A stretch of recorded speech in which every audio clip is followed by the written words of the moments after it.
This is the SBC Audio Experience Women in Sports series with guest Ericka Hill. What's up, beautiful people? My name is Kate Foley. I am here at Sports Business Classroom, the audio experience. Here at Hall Pass Media, we have a 4-part series, that's right, 4 parts, on women in sports. And we are gonna touch on anything and everything from philanthropic to mental health to the agency world and also to basketball ops and scouting. Each of these amazing women have awesome paths to their career. They have amazing expertise in their fields. I know that in somewhere in this 4-part series, there is something for everyone, and everybody will be able to take away some little nugget of information, experience, and something to draw on as they chase their dreams down the path of their career in sport.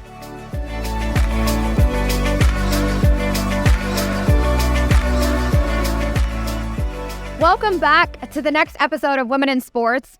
Our next guest on this show is Ericka Hill. She is the Director of Player Engagement for the Atlanta Hawks.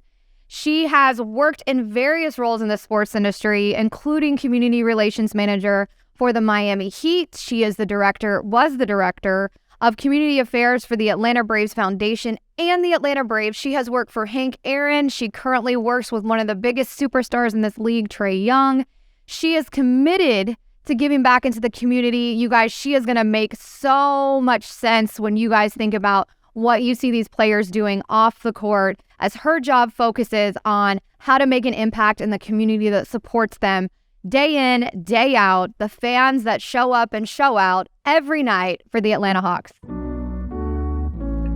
Well, thank you so much for coming on today. So excited to have you. It's been, of course, you are one of the pioneer women in this industry, and I can't applaud you more than I already do. I want to do more of just the role you have with the Hawks and just how inspiring you are as a person and your career and everything that you've kind of ebbed and flowed and pioneered for all of us as we kind of come behind you. Did you always know you want to work in sports, Ericka? Was this like your dream?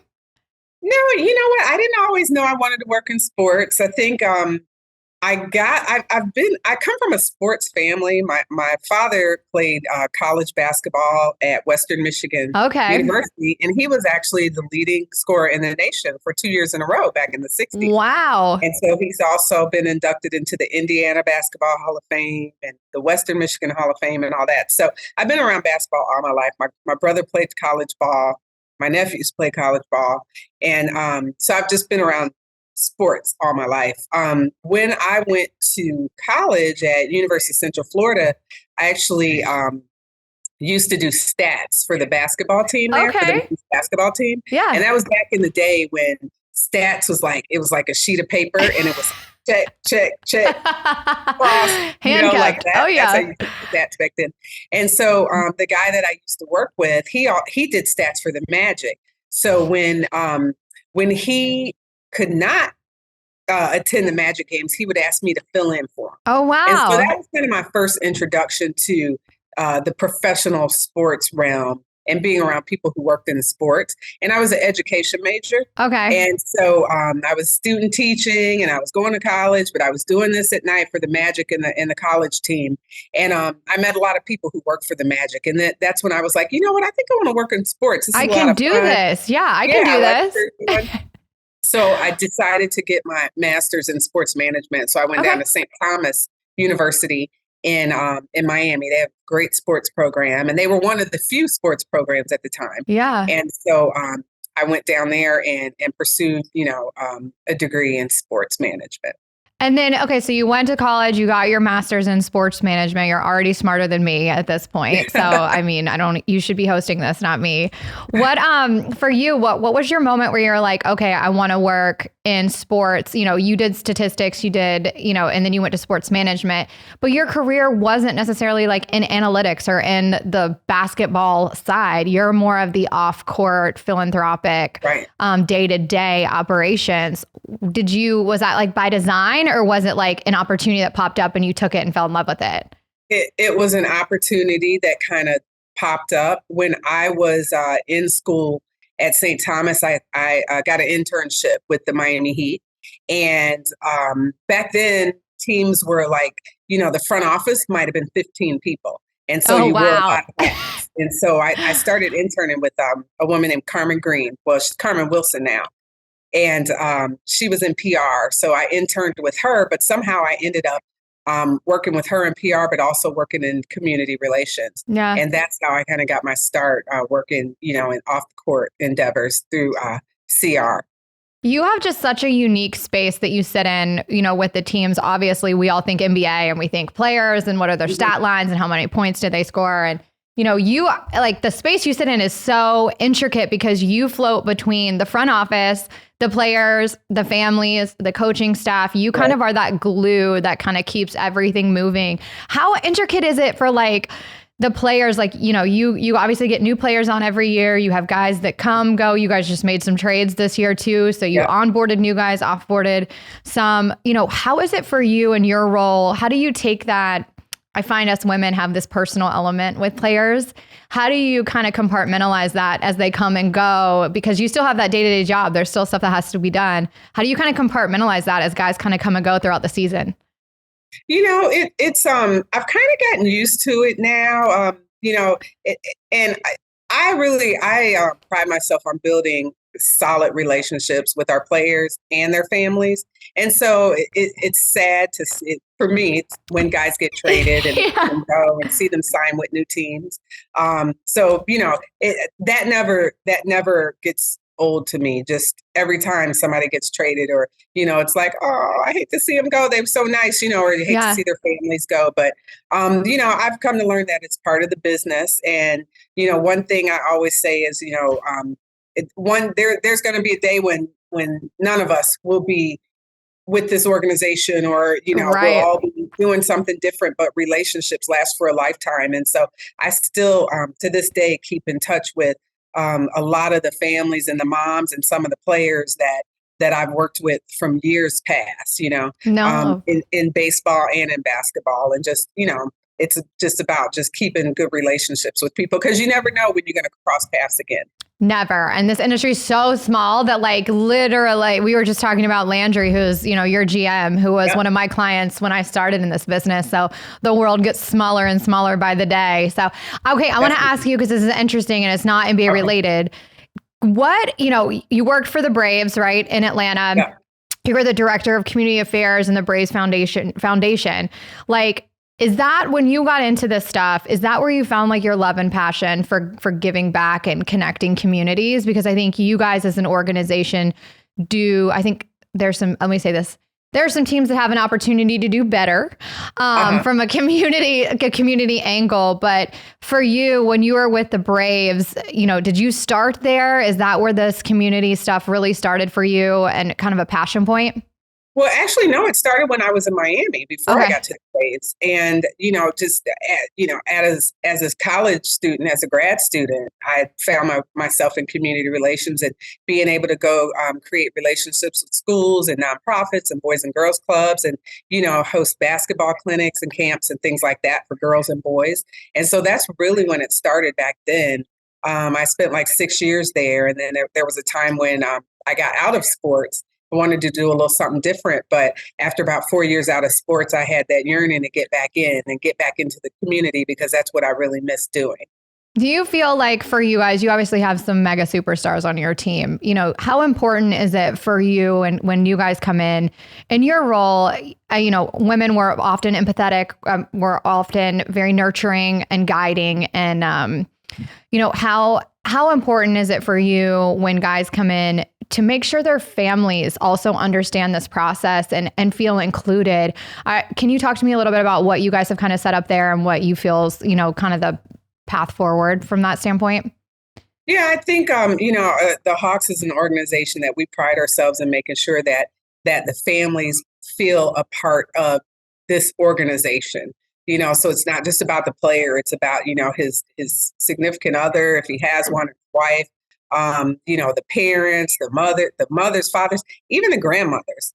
We've had a lot of grandparents now that the players are getting younger and younger these days. So the grandparents come in, and they're there. And, so, we just make sure that they're involved in the process from the minute they get drafted or the minute that they get traded to this team, making sure that they know, who's who in the organization. I'm the one that's front facing with them to make sure anything that you need, go through me. I'll make sure, we take care of it. We make sure we kind of hold your hand through this process and help you understand how it all works. But it starts from the minute they become a Hawk. And it's very important that we ensure that they feel like they're a part of the family.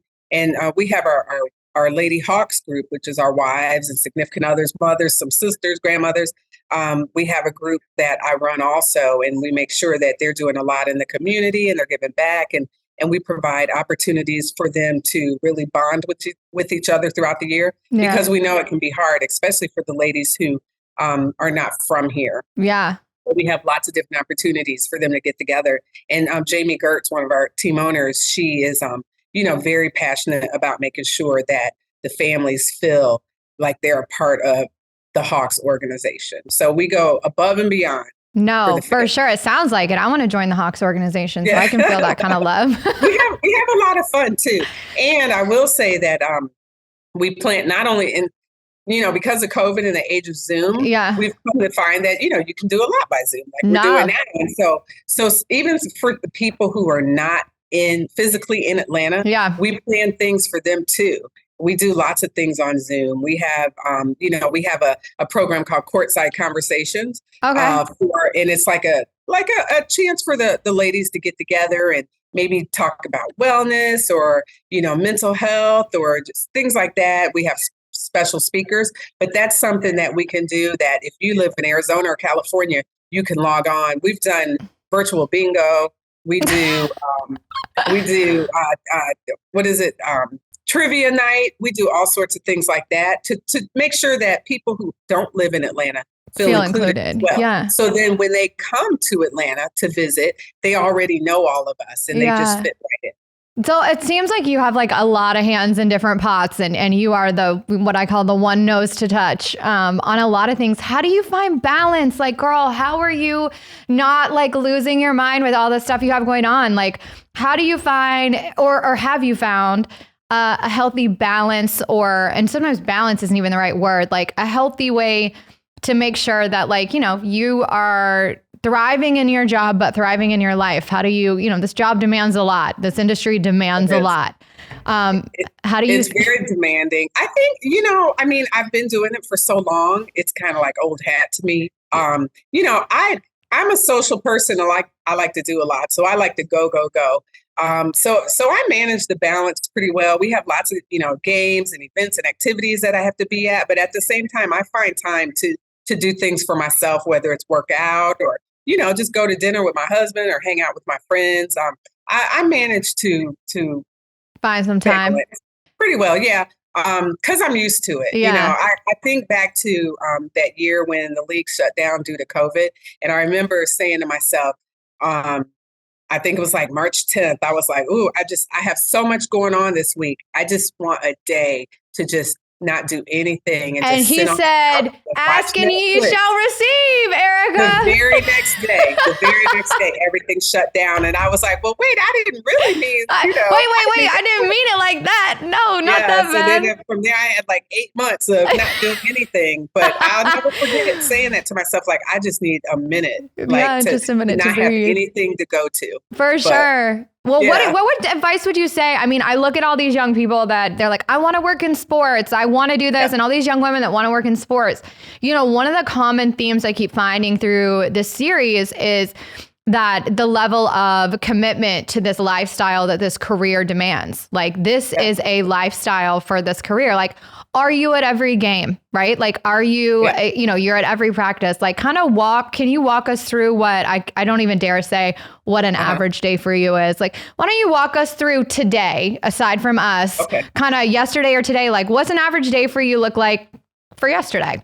You know what? No, of course, no 2 days look the same. It's definitely not a desk job. So I work out at the practice facility where the team is and where they're practicing. So if the team is there, I need to be there. Right. As well as Kira, who works for me in my department as well. And so we're there. Mostly everybody on the basketball operations side is there when the team is there. And our players have a lot of appearances. We get a lot of requests from the business side. So all day long, I'm kind of funneling these requests and having conversations and phone calls and Zoom meetings on what the request is, how we're going to utilize a player, what player we're going to use, what the event is about. Let's go through the run of show. What are the talking points? Just preparing for how we're going to utilize these players. So I do a lot of that. Also a lot of talking to them about what are some of the things that you want to do in the community to make your mark here in the community. So helping them with, those personal community outreach things, helping them with personal things as well. They might have things going on in their lives where they need assistance with. I mentioned the Lady Hawks earlier. We're in the process now of planning an event next Monday for underserved girls. We're doing a prom dress event. I love that. The Lady Hawks are going to be giving away free prom dresses. We partner with the organization here called Becca's Closet. So we'll be giving away prom dresses. So today we had a big meeting on how that's going to roll out, all the supplies and things we need, all of our volunteers, all of the girls, calls with the schools. So I'm doing all that too and trying to juggle what the guys are doing while they're in practice, actually on the court. That's my chance to go and have these phone calls about this event and these other events we have going on. And so it just, it's nonstop. We have to be at all the games, which I don't mind because I love basketball. So, a lot of people are like, do you have to go to the games? And I'm like, no, I love being at the games. Like tonight, we have a Meet the Team event. So earlier today, we were preparing for that, making sure all the guys knew, okay, you need to be here at 7:00. Here's what you need to wear. Making sure the coaches have their talking points because they're going to be doing interviews and just preparing for our event tonight, where we'll have about 1,500 fans here meeting all the team members and, taking pictures with them. So for everybody taking notes here, Ericka is working probably 14, 15, 16, 17-hour days on the regular. So for all my friends listening, that's the lifestyle and the commitment that this takes. What's and let me tell you, baseball, it was many more hours because baseball is double the games. Yes, we were talking about that earlier. It's way more games. Yeah. Way more games.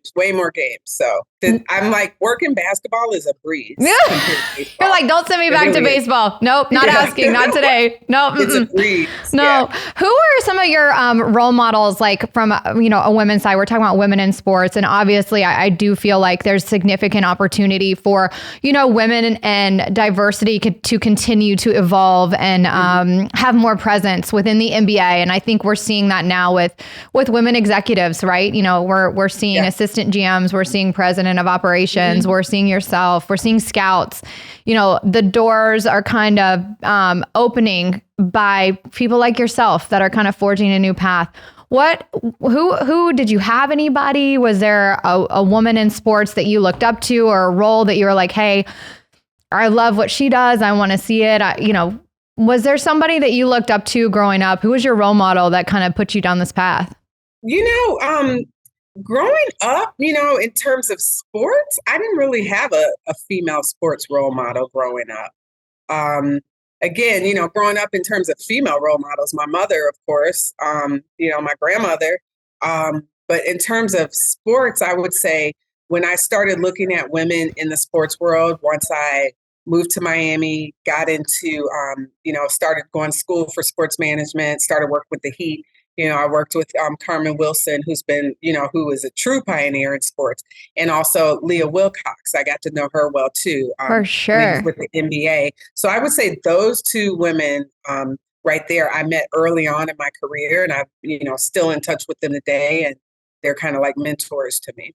What would you say to somebody that says, I want to be Ericka Hill? Like, I want to do what she does. What would you say that or recommend for them to do? We talked earlier on the show about how, internships aren't necessarily a make or break thing, but experience is.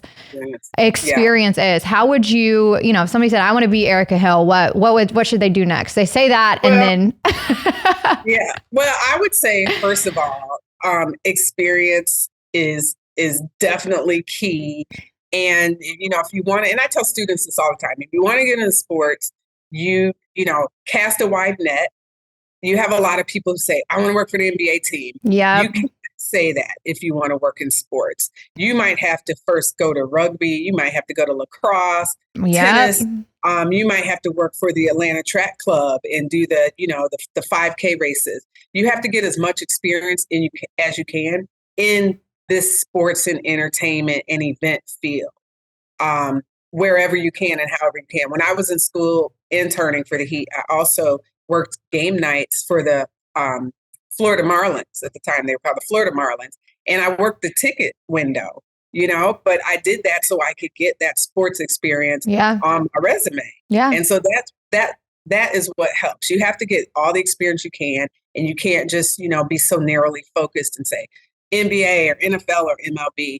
The one thing about, I would say baseball too, when I was in baseball, I used to tell students, like, okay, yeah, you might want to work for the Braves one day, but think about working for a minor league team, and of course the minor league teams are in those small cities that nobody wants to go to, but you get a world of experience working for those smaller teams in those smaller markets. Then when you try and move to the next level, when they see your resume and they see that you've had that experience and, you were in the trenches, because minor league teams, everybody does everything. Everybody. Yeah. They'll know that you know what this world is about, and you're not just in it to be in it for, what you perceive as being the glitz and glamour.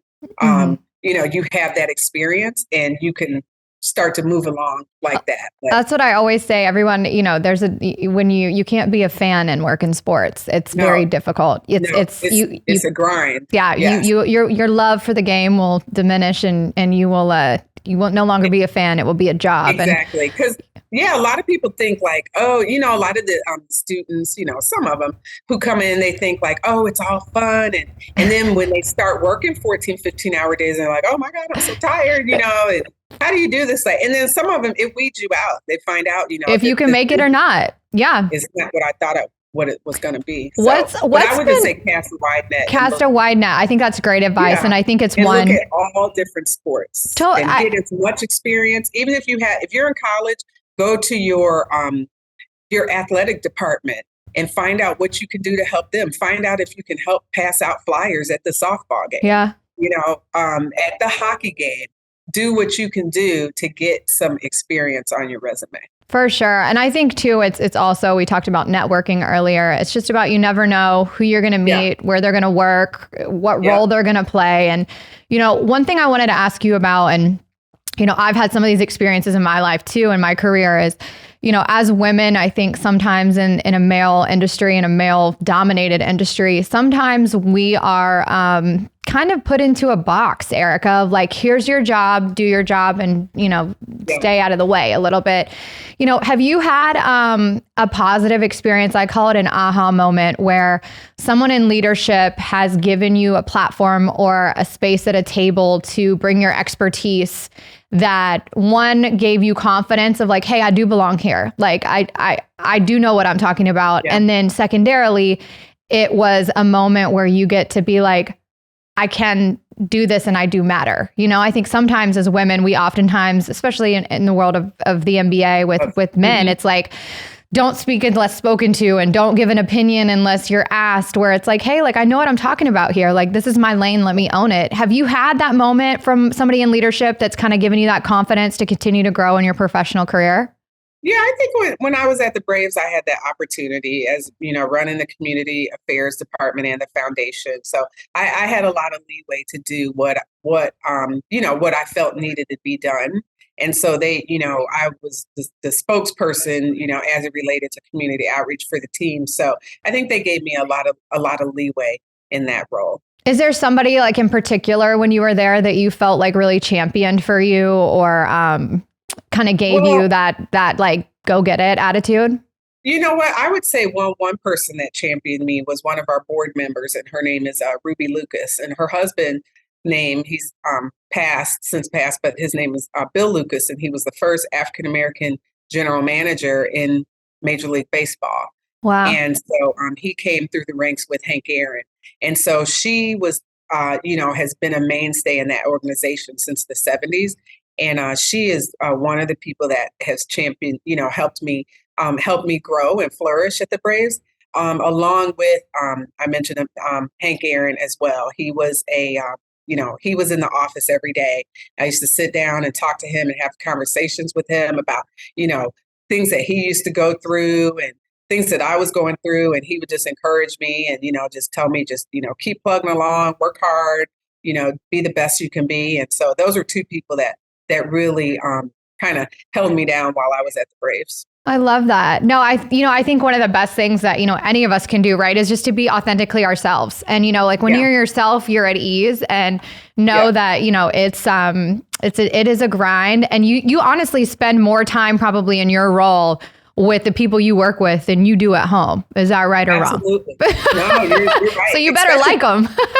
during the season, that is so true. You spend a lot of time with your coworkers for sure. And do you feel like that's for you, we look at, and we talked about the evolution. I can't talk, y'all. We talked about the evolution of, more women coming into the NBA in different roles and executive roles. For you, how passionate do you feel about being inclusive and creating opportunities or spaces for women in a male-dominated sport that might not, play basketball, that might not come from a basketball world, but want to work, with the Hawks right now? And how do you feel like for you, in the position you're in as an executive, a woman of power with the Hawks, do you take pride in that? I do. I'm like, there's another me coming. So I want to kind of forge the path.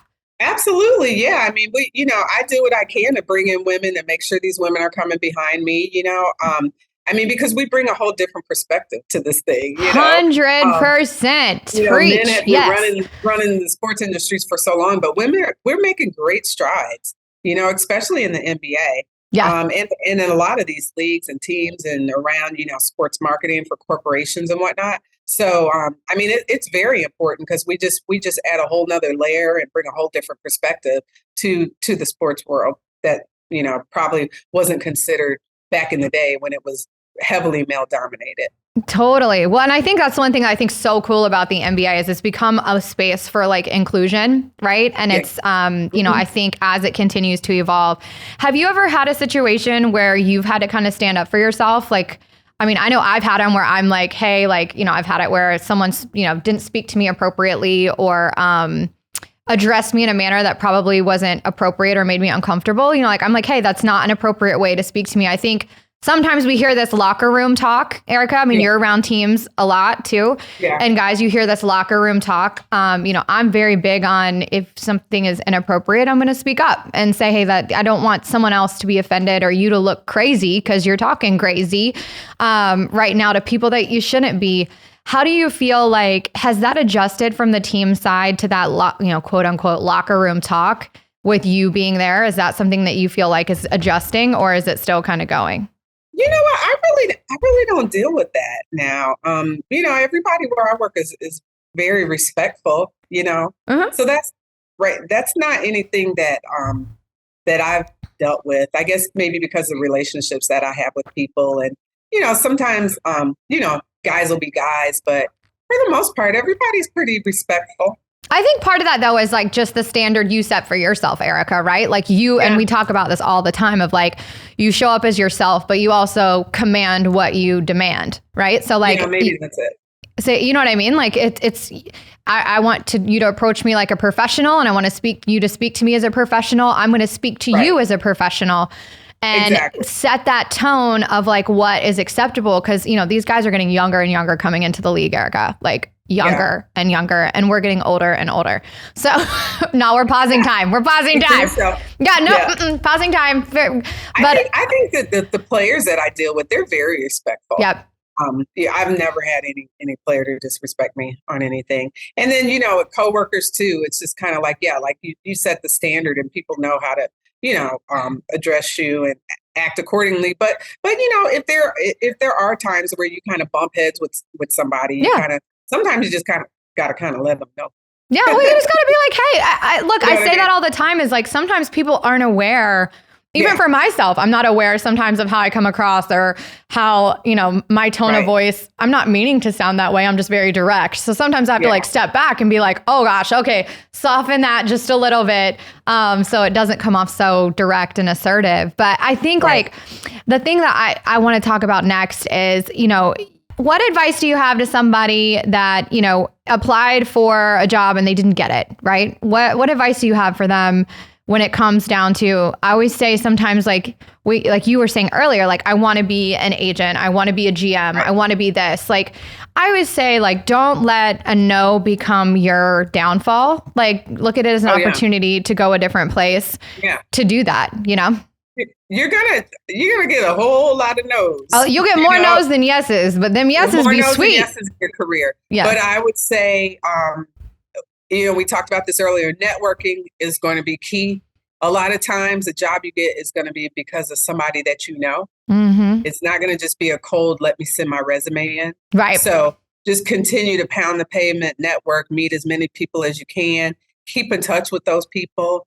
Don't meet them and then just disappear. Ghost them. Yeah. Right. And then when you need something, then you call them and you need something. But establish those authentic relationships with people for sure. And when I was in grad school, I'll always remember this. The saying, it's not what you know, it's who you know. Mm-hmm. When grad school, they taught me it's not who you know, it's who knows you. Ooh, I like that one. That's saying a whole lot. People need to know who you are and you need to be top of mind. And you do that by staying in touch with them and networking and reaching out to people. You don't, of course, want to bug them, but, send them emails from time to time. Right. Go on LinkedIn, comment on their articles and things like that. And just find creative ways to stay in touch with people and just network as much as you can. As we wrap up your time, because I know you got an event, what has been one of the most, what was your favorite philanthropic event that you've done with the team? And then piggyback on that, what's been the most personally meaningful one that you've done? Oh, wow. The favorite philanthropic event that I've done since I've been at the Hawks. Or just in general. It can be with the Braves. It can be anyone that you've done. Well, I would say one of my favorite events, I'm going to go back to the Braves, is an event that I created called the Hank Aaron Champion for Justice Awards. And that is where we created an award on behalf of Hank Aaron, and we honored civil rights leaders and nationally known people. And so we did that for about 4 or 5 years in a row. And so that was a wonderful event.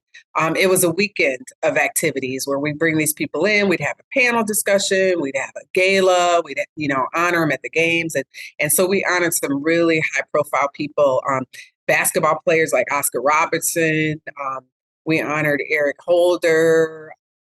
We honored a lot of different people in media, Roland Martin, Jackie Joyner Kersey, all sorts of people. And so I think that was probably one of the best activities and events that I think that I've been a part of, because it was really meaningful to be able to bring these people and just give them their flowers. Like Reverend Joseph Lowry, who was the Dean of the Civil Rights, we honored him.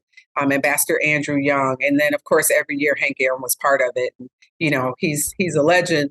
And so it was just an honor to be in the presence of those people. I love that. No, I think, philanthropic work for these young men in this league oftentimes gets overlooked because, they are players and they do have a job to do, but they also have a responsibility, in my opinion, to showcase themselves as people, but also change people's lives, not only through the game of basketball, but through the ability they have to impact different communities and projects and, focuses that they can do. And I think, the more they do, the more it fills their cup. And I think they need more than just being a player too, not just what they give, but what that gives them and allows them to feel purposeful and meaningful. And you're doing such an amazing job with these young men, getting them to see the value in that early, for sure. Yeah, I mean, our guys here, at the Hawks, they do a lot in the community.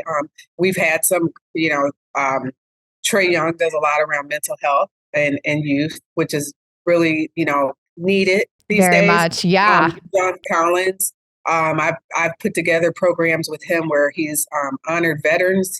His mother is a retired Air Force veteran, and he grew up as a military kid. Wow. And so I worked on a lot with him, just feeding veterans, providing clothes for them, providing, just opportunities for them to come to the games, things like that. So, we have DeAndre Hunter. He works with Hope Atlanta. He provides a ton of Christmas gifts for that organization. So I help him coordinate that with his team. So it's been a great opportunity to just be able to give back in a variety of ways, not just one way. But when you have 15 to 17 players, you're reaching a lot of different people in a lot of different ways. I love it. Well, I can't thank you enough for coming on and talking to everybody about your journey and your path and just women in sports and how we are going to get there. We do deserve to be there. And you are just an idol to me of somebody who's going to continue to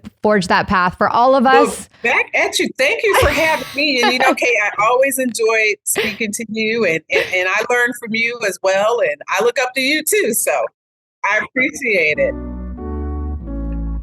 That's a wrap on our last episode of the Women in Sports series for Sports Business Classroom audio experience. Ericka was an amazing guest. I love the insights we were able to grab from her time with the Heat to MLB to the Marlins. She just has so much experience to share with us across the board. And I love that she started her career doing stats. And now her job is focused on what she's able to impact in the community that she serves with the Atlanta Hawks. She is able to just put herself in a position to be so successful and set her athletes up to be successful off the court as well as on the court. It's a holistic 360-degree approach from her. I love hearing her stories about her favorite philanthropic experience. I love what she has coming up. So much to learn from her, from a personal side, but also from a human side. She's making the difference. Loved having her here today. Can't wait to catch you guys next week for our next episode of Women in Sports with Hall Pass Media, Sports Business Classroom audio experience. Until next week, I'll see you guys later. Bye.